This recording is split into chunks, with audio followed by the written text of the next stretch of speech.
There are three forces that regulate the outcomes of a man's life. You're welcome to Encounter Sermon. Here you'll be getting powerful messages that will change and transform your life for good. Stay blessed as you watch. And don't forget to subscribe. Thank you.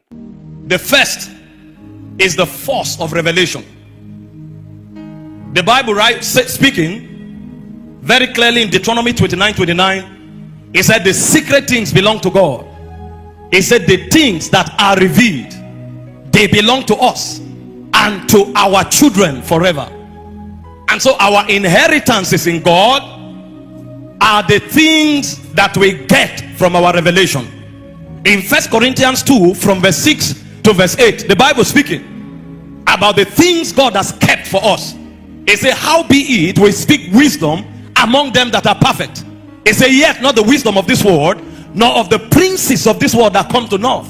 It said, but we speak the wisdom of God in a mystery, even the hidden wisdom which God ordained before the world for our glory. And so the moment we access those things, we enter into glory. In 2 Peter 1 verse 3 and 4, it said, according as his divine power, he has given to us all things that pertains to life and godliness. He said, but there's a key. He said, it's through the knowledge of him that called us to glory and virtue. And so the quality of a man's life is a function of his revelation. The moment you know, you have the right to experience. And so the first pillar that regulates the outcome of a man's life is the depth of understanding that he has. The second force I discovered that regulates a man's life is the force of consecration. What you know is not the only important thing that your life should anchor on, but what you do with what you know. God speaking is the I, the Lord, I confirm the words of my servant and the counsels of my messengers. So God expects that after you have had a revelation, you should begin to do something with it. And the first thing you do is to proclaim it. The words of my servant. That means you may know so much and not have enough until you begin to take action first in declaring. And that's not all. You don't only declare, you also do. Proverbs, Joshua 1 verse 8, it said, this book of the law shall not depart out of thy mouth. So after you have declared, it said, thou shalt meditate upon it day and night, and observe to do what is written therein. It said, then you make your way prosperous, then you have good success. The problem of men is either a function of ignorance or a lack of consecration. My people are destroyed because they lack knowledge. So God does not deny his people, although he has prepared glorious things for them, but they can be destroyed if they don't have knowledge. And after they have knowledge, God expects that they begin to engage that which they know. The problem with many people is that they know so much, yet they do so little. They can sit you down and teach you about prayer. You will literally explode with fire, but they never pray. They can talk to you about the wisdom to build, yet they build nothing. They can talk to you about serving God, yet they are not serving God. They can talk to you about soul winning. Ask them, how many souls have you won? They've not won one.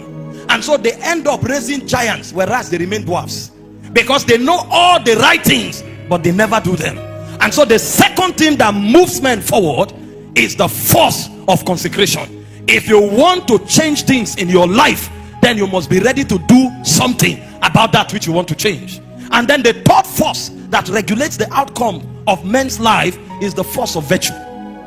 There are many things that God can never give to you, no matter what you know or what you do, except as he sees virtue in your life. In James 4:7, it says, God exalts the humble, but he resisted the proud. That means no matter the revelation you have, no matter your consecration, if you are proud, exaltation is not something you ever expect. So there are things that are virtue regulated.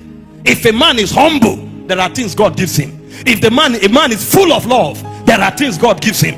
If a man is full of mercy, there are things God gives him. So there are things that respond to revelation, there are things that respond to consecration, and there are things that respond to virtue and character. If you want your life to be impactful, these three things must be complete. If they are not there, you will go nowhere. I came to discover men don't rise by chance. Everybody reason knows what he knows and what he has done to have risen to where he is. If you think becoming impactful is a function of luck and chance, then you need to be educated. Nobody making impact is making impact by chance. Check, there is something they know that others don't know.